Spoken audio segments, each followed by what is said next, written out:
innovation of the 20th century? Any idea you have? No. GMOs. That's the right answer. Because today I'm here to tell you that actually a lot of scientists in the world do consider GMO as one of the most powerful and most incredible innovation of the 20th century. Back in 1973, two very smart scientists, Herbert Boyer and Stanley Coben, they were the first one who introduced it and created the first GMO food. What they actually did was just putting another DNA into a host organism, and that was the beginning of an incredible journey called a GMO, genetically modified organism. I want to tell you that there is a huge misunderstanding around GMO where we all are surrounded, and today I'm here to tell you a very few interesting facts about it. The first and one of the most important one is GMO food is safe. Quite a few of us and a lot of us every day hear that GMO food is not safe, not for human being, not for environment. That is not true. Here we have the World Health Organization actually every single year doing researches and having a conclusion that GMO food is safe.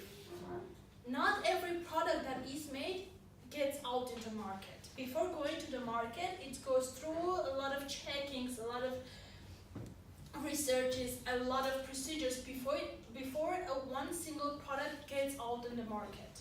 Only after checking it's safe for environment, for the people, it might get into the market and be available for the consumers. The second very important thing we all the time hear is that it hurts human body, but there are no actually proven fact about that. I can give you an example of a British journalist.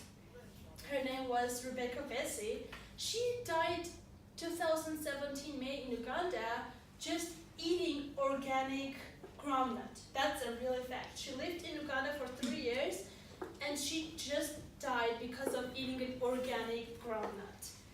After this fact, can we really conclude that the fact of someone dying is a fact that GMO hurts our body? Because I do personally consider myself, and not only me, but a lot of scientists, do think that GMO is not only safe, but it's also a solution into having a healthier population. There are a lot of people, almost 100,000 children per year die because of lack of vitamin A, only vitamin A. 250,000 people, children, die or become deaf just because of lack of a vitamin A. This is statistics proving that people are dying because of lack of very important things, because of lack of vitamins. Then why can't we use one of the greatest innovations like GMO is to provide these people with the vitamins and all these very important and necessary things that our body needs to survive and to live a healthier life? So what we have, GMO is not only safe, it's also might be used as a way for a healthier population. There are 7.7 billion people in the world, and GMO might be a solution and a way to feed all of them. There are 795 million people in the world that are dying because of hunger. They cannot afford food for themselves. But we need to also take under consideration that each of us has the right to have food and the right to feed our families. So when we're supporting GMO or when we're having GMO production, that means we're also giving chance for these people to have food every day to provide their everyday living. Not only GMO has a higher productivity, but it also have an affordable cost, which is for the people who are low-income people. They are also getting another chance for getting food, which they don't have the right of. They have the right of, but they don't have access to. And we need to understand that everyone has the right of having food and being fed and live strongly. GMO, for years we have the idea that GMO is not safe for environment, which is not true, not proven. There's National Academy of Science. They also every year do the research, have the conclusions, and they are saying there is no evidence that GMO and environmental problems have a connection. For years, what we heard was GMO bad for environment. What we actually have, 80% of water, like fresh water from rivers and from the lakes, are used for animal stocks, livestock, and for irrigating the plantations.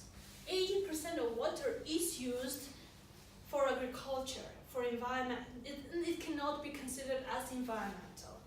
We had that in 2002, when there is only 6.2 billion people in the world, almost 37% of the land of our earth was used as an agricultural land. We cannot let such thing happen. We cannot use our very scarce resources on the things that we can actually save up.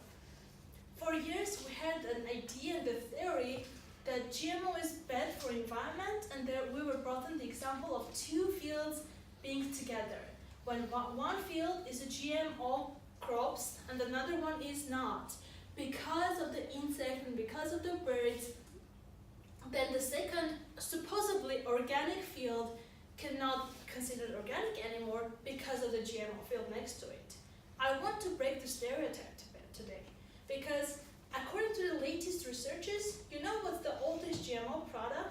It's not the one in 1973, those two great scientists were invented. It was actually sweet potatoes. The bacteria which made sweet potato GMO is almost 8,000 years ago. It's coming to prove that the oldest GMO that we found out so far is 8,000 years old sweet potato. And here I have a picture of a bird migration of only just North and South of America. And this one is a great bird migration of only one bird, a yellow sparrow, something like that. It means the birds per year are flying so much that if 8,000 years ago only one product was a GMO, then the idea of having organic fields and organic product right now is not realistic, because birds fly all over the world and they have the ability of carrying things in their wings, with their food, what they just digest, what they have in their bodies. Then all these meats we are getting nowadays and every single day, those are not actually reality. This is not what we're getting. We also, another very important point for each of us is, first of all, we are agribusiness specialists. We need to understand the cost we're having and the outcomes we're having. If we can have a GMO crops, when we don't need to fight against any insects, any viruses, when we can work any condition when there's lack of water and we still can be good, when we can save up to 70% of our inputs and having more outputs, at the same time saving human resources, natural resources, and ability to feed more and more people with a highly qualified product, then what's the thing we're not getting for that? So what we can do in the end, what we can do. One thing I just wanted to tell you, I just encourage you to not follow the path of others.